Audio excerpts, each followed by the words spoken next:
So last week, Pack Tactics put out an awesome video about sidekicks in Dungeons & Dragons, largely drawing on the Unearthed Arcana version that appeared some time ago, but also making reference to what we saw in Tasha's Cauldron of Everything. Now, the thing is, as I saw that video get posted, I was actually finishing up the script for the video that you're watching right now, which was actually inspired by a comment that he made on my Martial Caster Divide video. So I guess what I'm saying is that I totally just stole his video concept, but don't at me though.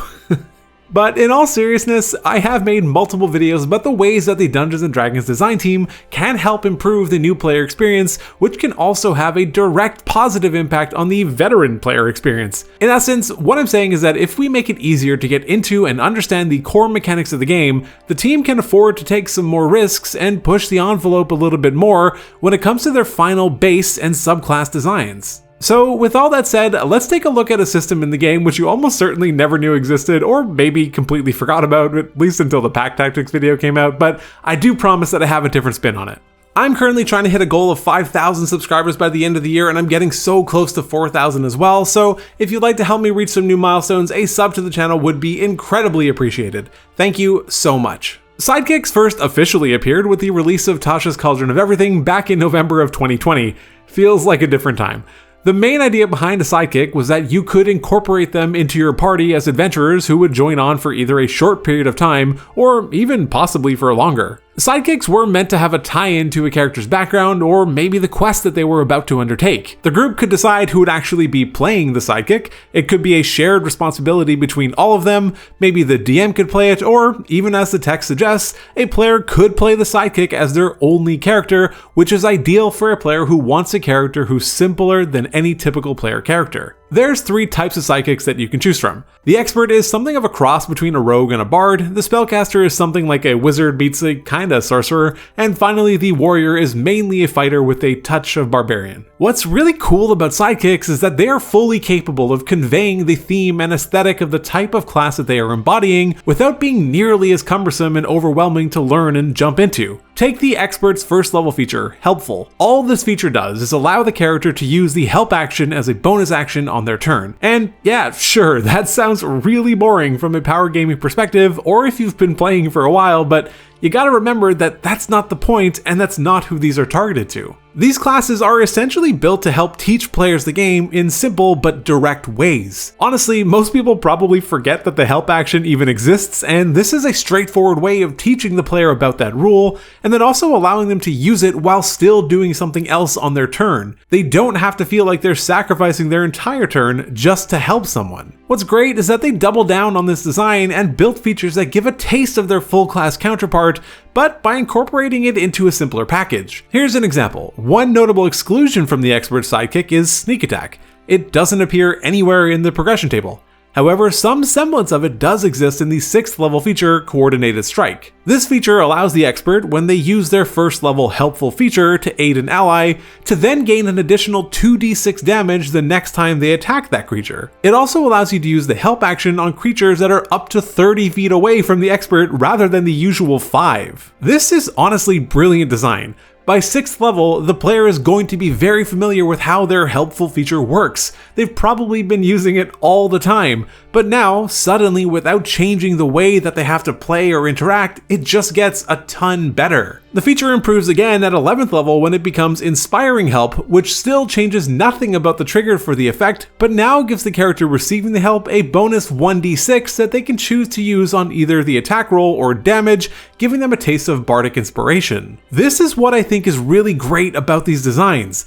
Not only are they simple and work well within their own progression, in that you don't really need to learn many new things. The things you're using just get better. But more importantly, what designing in this way does is also introduce the players to concepts that exist in the classes proper. So if they decide to continue to play and want to make a bard or a rogue, there is already a lot of familiarity there. They've seen some of these things before, so it dramatically lessens the burden of certain mechanics while allowing the player to focus on the other things that they might not know as well. This exact same design theme is also present in the spellcaster variant as well, with things like potent cantrips and empowered spells, both of which borrow from the Evocation Wizard arsenal. Potent cantrips here allows a spellcaster to add their spellcasting ability modifier to the damage roll on any cantrip, while Empowered Spells lets them do the same thing, just only for spells of a specific spell school, which also introduces the player to another mechanic in the game. It's more of the same with the warrior archetype, which begins by offering a taste of fighting styles with the martial role feature, and then offering staple improvements like extra attack and the champion fighter's improved critical. Now, despite how much I really do like the design approach taken with the sidekick system,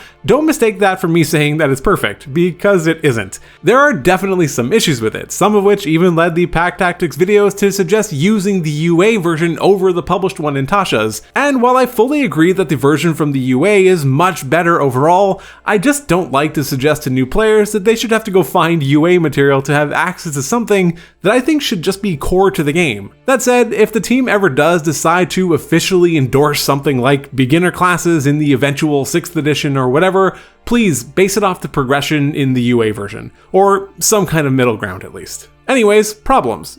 Progression. It's slow. Now, this is partly due to the inherent design of something like this, and that does make sense. If you're using this as a secondary character in a campaign while also managing your first, it can get kind of cumbersome to need to remember and use all of the full class mechanics of 2 separate classes simultaneously. It's just not a great player experience unless the person doing it feels very comfortable managing 2 classes at the same time, which is something that not everyone will feel really good about doing. That said, I still feel like the progression could be sped up a little bit from the printed version in Tasha's without matching the full-on pace of the UA version. I don't think that sidekicks or beginner classes need the amount of and depth and nuance that we see from standard classes. Next is, ironically considering what I just said, feature depth.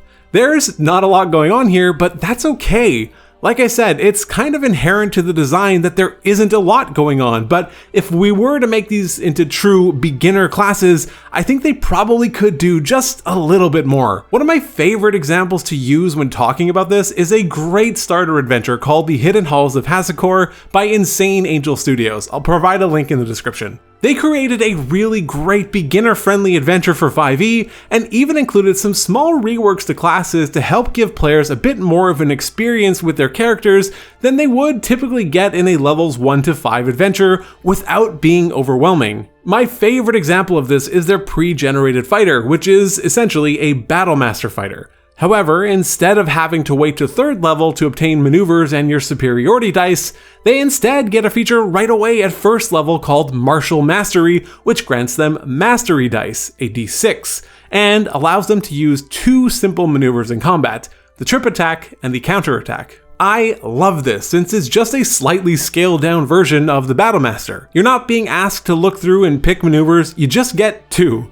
They both have different timings, so they can't overlap with each other either. You get choice in deciding whether to use it or not to conserve your mastery dice, but not so much choice that you just don't even know where to begin. I've left a link to it in the description if you want to check it out. The final potential problem with sidekicks, as presented at least, is that they are based off of choosing any monster stat block with a challenge rating of 1/2 or lower. Generally, I'm not really a fan of things that ask a player to interact with systems that they otherwise don't really need to, like challenge ratings and monster stat blocks. Now, I am aware that the sidekick section is presented in the DM-facing portion of Tasha's, but I'm working under the assumption that everyone in the scenario that we're discussing is new to the game and not just the player. The easy solution here is just to create maybe 2 or 3 basic choices for the player to choose from. With all of that said, the point that I'm really trying to get at is something that I discussed in my Martial Caster Divide video, which goes back to the One D&D fighter. Many of us who have been actively participating in the playtest process for over a year now were excitedly awaiting the reveal of the fighter class in the hopes that it might get a little bit more dimensionality than the present version in 5e. I'm not saying that the fighter is a bad class, I actually really do love it, but that doesn't mean that I also don't wish it had just a little bit more oomph to really feel like the dynamic and trained warrior that it's supposed to be. Don't get me wrong though, the current playtest versions are a fantastic improvement. The thing is though that Jeremy Crawford has gone on record saying that a big reason that they didn't do more with the fighter and get more experimental is because the team views it, in many ways, as the introductory class for the game and wanted to protect that experience. They also mentioned that not every player wants to have access to things like maneuvers as part of the base class, and while I am absolutely positive that that is true, that exact same logic can be applied to every class in the game. Everyone who plays any class will have a preference for what they do or don't want to see as part of the main class, so I find it really difficult to accept that logic. The point is, though, that the discussion here goes way beyond the fighter. Despite the fact that I framed a large portion of this discussion about the revision to the fighter and what we did or didn't get, and even the marshal-caster divide, that doesn't mean that that's where this conversation ends. If the design team were to truly double down on sidekicks and turn them into something akin to basic or beginner classes in the future, this has the potential to open up so much design space in the game proper. Allowing for a section to exist in the player's handbook or dungeon master's guide to specifically cater to new or casual players would allow the team the freedom to not feel like they need to protect the fighter, for example, or other areas of the game, and allow for some of that more experimental or complex or deep ideas, many of which we saw during the UA process come to fruition. And that would be liberating. I don't think we need something as delineated as the old basic and adventure splits of the past. Honestly, just a chapter in the PHB or the DMG that includes the quote-unquote beginner classes, maybe some magic items, some curated spell list, and things of that nature can really help facilitate the reality of players just jumping into a game for the first time in one evening without having to do hours of prep or read mountains of source material. The awesome thing is that the groundwork already exists in the form of sidekicks. It's really just a matter of formatting and tweaking some things to be just a little bit more elegant. And then not only can new players have a better time playing the game, but it also allows the designers to explore new avenues of design for the more invested and long-term players. I want to finish off by just saying that no, I don't think that just more is better. I'm not saying that the design team should take the opportunity created by official beginner classes to just inundate the main game with new features and rules just for the sake of it. That is not the point at all. What I am saying is that without the need to feel like they need to protect certain elements of the game to be better suited to new players, the design team can just explore new or interesting or more creative elements to incorporate in the main game. If you enjoyed this video, consider subscribing to help me reach that goal of 5,000 subs by the end of the year. Check out some of my other One D&D videos, but otherwise, take care.